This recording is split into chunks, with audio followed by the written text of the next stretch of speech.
At 7:53 a.m., a delivery driver unlocks a warehouse. At 8:06, a landscaping crew loads equipment into 3 trucks. At 8:14, a woman pays her monthly storage bill. At 8:21, a restaurant receives a shipment of supplies. At 8:37, a mechanic finishes repairs on 6 commercial vehicles. None of these people know each other. But by sunset, every one of those transactions will send money to the same place, you. Not because you're famous, not because you're on television, not because you founded a startup. In fact, if you walked into the coffee shop across the street right now, nobody would recognize you. The barista would ask if you wanted your usual. The regulars would nod politely. And someone might complain about rising rent while standing 3 feet away from the person who quietly owns more local businesses than anyone else in town. The strange part isn't the money. The strange part is that almost nobody knows. And the reason begins with a warehouse. Everyone else ignored. Chapter 1. Emma Tuesday. 8:43 a.m. Same coffee shop. Same corner table. Same black coffee. The barista's name is Emma, 24 years old. Always keeps a blue hair tie around her wrist, never actually uses it. You've been coming here so long that she starts making your coffee before you reach the counter. To Emma, you're simple, predictable, probably retired, maybe an accountant, definitely not wealthy. You like that. Morning. Morning, Emma, the usual? You already know. She smiles. Coffee arrives. Conversation ends. Across the room sits Mike Dawson, owner of Dawson Welding. At least he used to be. His shoulders are slumped, coffee untouched, staring into the middle distance. You know that look. Because 22 years ago, you wore it every day. Chapter 2. The warehouse. Nobody wanted back then you lived above a tire shop. The walls were thin, the refrigerator buzzed all night. Every month ended with the same question, how much money is left?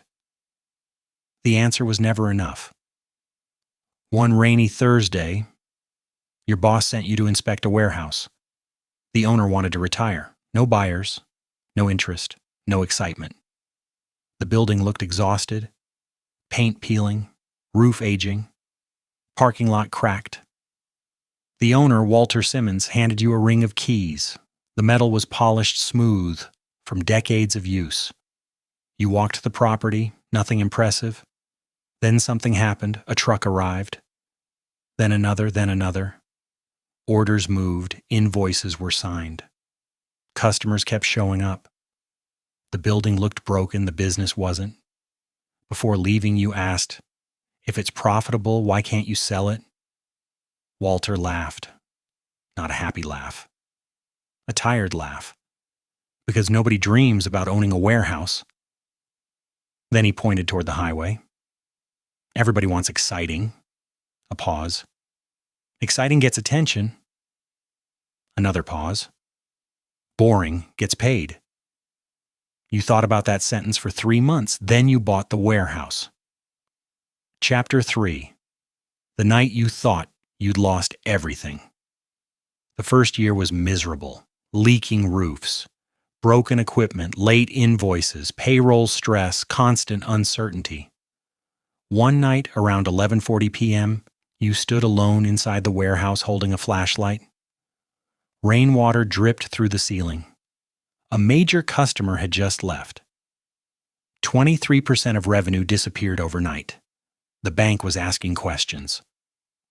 You hadn't slept properly in weeks.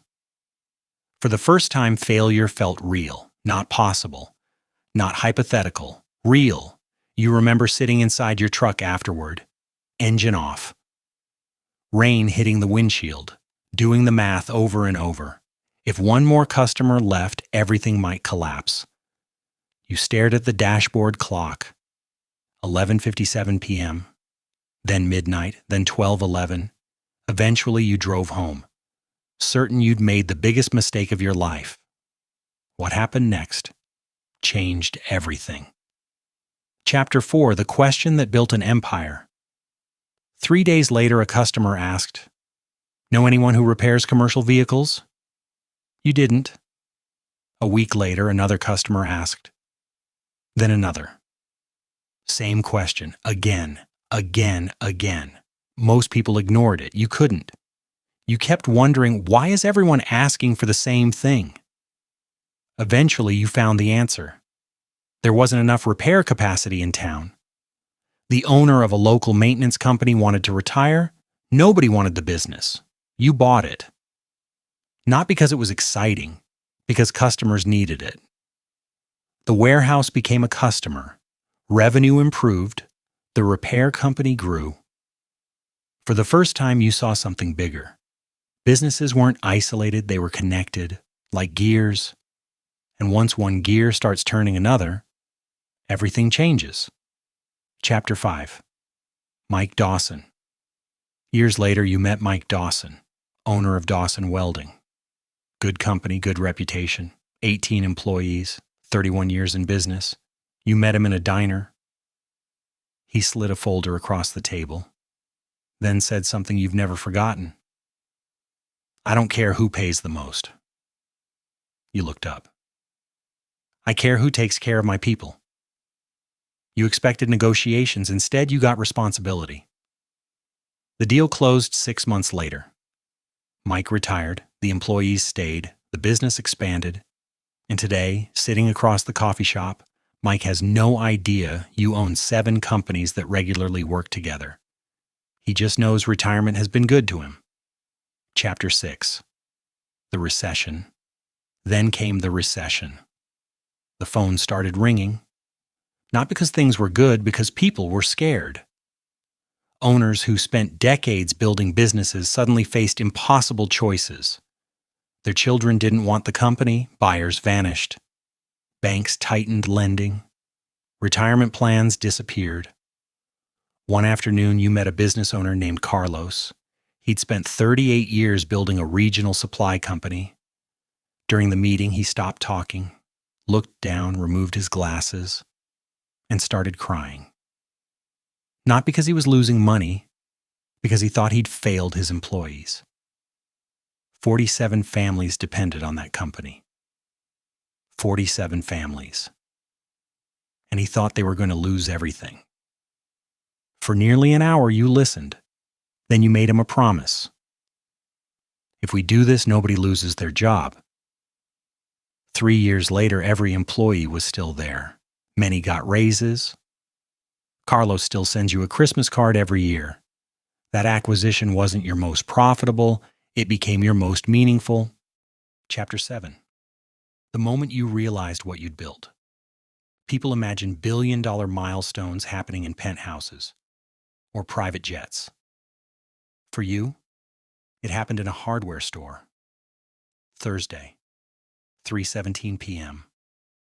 You were comparing 2 garden hoses. One cost $19, the other cost $27. Your accountant called. You almost ignored it. Just thought you'd want to know. Know what? A pause, then. You crossed $1 billion today. You looked at the hoses. Green, black, green, black. A man standing beside you asked if you were working on your garden. You laughed. Something like that? Then you bought the cheaper hose and went home. Chapter 8. The reveal. A few months later, curiosity got the better of you. You opened a spreadsheet, started counting. Warehouse, maintenance company, supply distributor, storage facilities, commercial service firms, industrial contractors, property holdings, one by one. 34 operating businesses, hundreds of employees, thousands of customers, millions of transactions each year. You stared at the list, then looked out the window. And for the first time, you understood something. You didn't own a few companies, you owned a meaningful part of the local economy.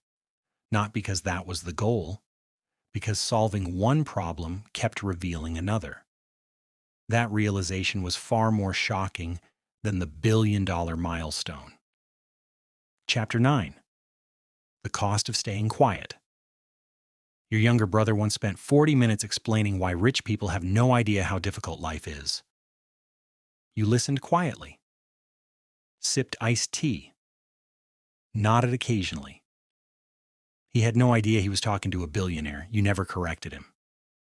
Because once people know, relationships change, not immediately, but eventually.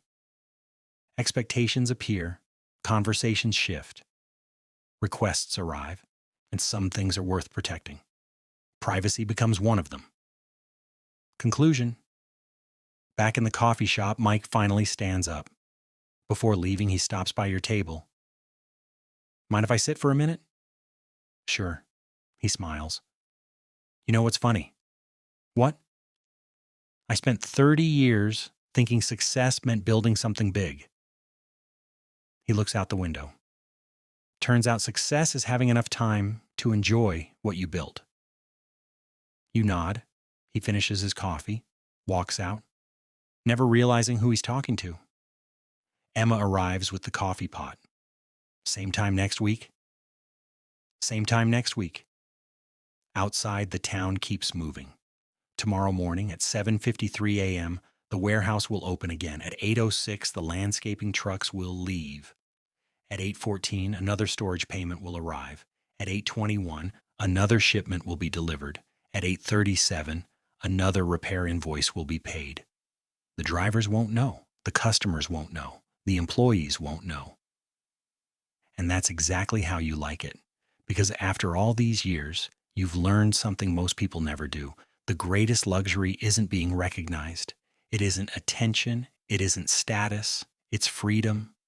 The freedom to build something extraordinary. And never need anyone else's applause to prove it mattered. And somewhere right now, another exhausted owner is thinking about retirement. Another overlooked company is waiting. Most people won't notice, but you will. Because that's how you quietly ended up owning half the town. And that's how the story continues.